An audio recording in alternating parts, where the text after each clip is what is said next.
Jadi seperti itu ya. Jadi kita harus berusaha untuk mengimani ini walaupun belum masuk akal kita. Nah, sini Pak, sebagai penutup ya, bahwa karomah itu sudah kita yakini tadi, kita yakini memang ada dan bisa menimpa para hamba Allah Subhanahu wa taala yang Allah kasihi. Tapi ada karomah yang lebih tinggi dari kejadian-kejadian supranatural. Apa itu? Istiqomah. Wal istiqomatu khairun min alfi karomah. Istiqomah di atas agama ini, ketaatan kepada Allah sampai akhir hidup kita itu lebih hebat, lebih mulia, lebih baik daripada 1000 karomah. Makanya saya pribadi, kalau misalkan diberi pilihan oleh Allah Subhanahu wa taala, kamu tak beri karomah atau istiqomah sampai akhir hayat, saya akan pilih istiqomah saja. Tidak punya karomah nggak apa-apa, nggak bisa berjalan di atas air nggak masalah, nggak bisa ini itu yang aneh-aneh nggak masalah. Yang penting istiqomah sampai akhir hidup, karena istiqomah itu lebih baik daripada 1000 karomah. Makanya dulu para sahabat itu Pak, sahabat Nabi itu yang punya karomah sama tidak itu lebih banyak yang tidak punya karomah. Yang punya karomah dari sahabat Nabi itu cuma sedikit, beberapa gelintir bisa dihitung jari. Di antaranya Umar bin Khattab misalkan. Tapi sisanya para sahabat itu tidak punya karomah. Dan itu tidak ada masalah. Karena karomah yang tertinggi itu malah istiqomah nih. Oke?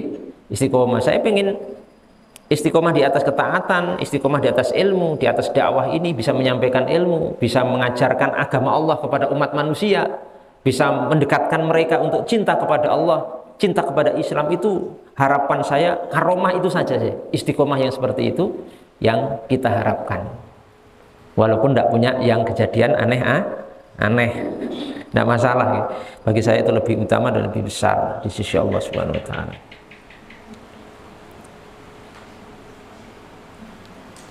Saya tanya, kenapa dulu itu gini ya, dikit lagi aja, kok zaman sahabat itu karomah sedikit nih menerima sahabat, tapi menurut informasi dari para ulama kita itu karomah itu malah muncul di kurun-kurun setelah kurun sahabat, kurun tabi'in, tabi'ut tabi'in, para imam setelahnya itu, kurun-kurun setelahnya itu karomah muncul banyak Pak, orang-orang soleh itu. Kalau jenengan baca kitab-kitab sejarah itu lebih banyak dari muncul zaman sahabat. Sebabnya apa? Sebabnya ngeten, dijelaskan oleh mereka. Karena di zaman sahabat Nabi itu sudah langsung ketemu Rasulullah, dapat keberkahan Rasulullah, langsung tahu turunnya ayat, langsung tahu turunnya hadis, langsung tahu mukjizat Nabi di mata, langsung melihat langsung secara langsung. Mereka menyaksikan kebesaran Allah Subhanahu wa taala, kehebatan Allah Subhanahu wa taala lewat nabinya Muhammad SAW. Jadi mereka nggak butuh lagi kejadian supranatural dari diri mereka. Yang langsung Nabi aja mereka saksikan langsung kok. Jadi untuk menguatkan iman itu nggak penting lagi.